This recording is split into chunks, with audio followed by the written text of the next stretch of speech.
Three great forces swept across Connecticut in the 19th century. The first was the emergence of industry. The second was the great migration of European immigrants into the state to feed these new factories' hunger for manpower. The third was the rise and spread of cities across the Connecticut landscape.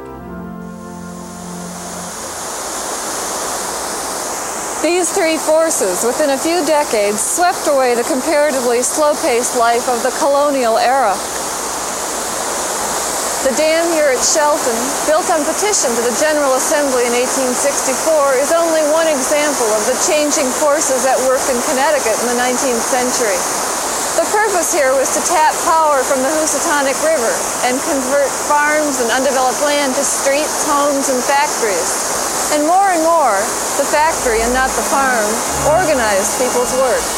The city and not the town molded people's lives. The state's old-line Yankees, after 2 centuries of dominance, found themselves in an ethnically diverse society. And the legislature, which was designed to govern a far simpler society, came under increasing pressure. Connecticut entrepreneurs were at the forefront of America's 19th century industrialization.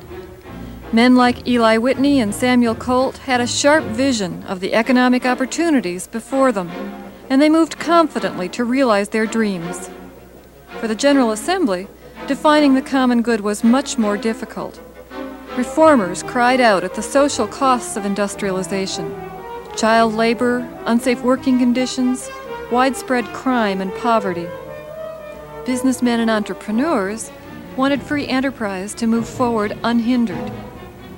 100 years earlier, the legislature maintained an active interest in social welfare.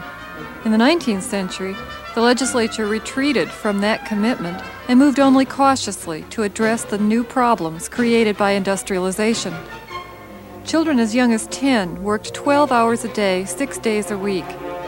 Finally, in 1842, the legislature put a cap on child labor, decreeing that no child under 14 could work more than 10 hours a day. But inadequate appropriations for enforcement made the law virtually meaningless.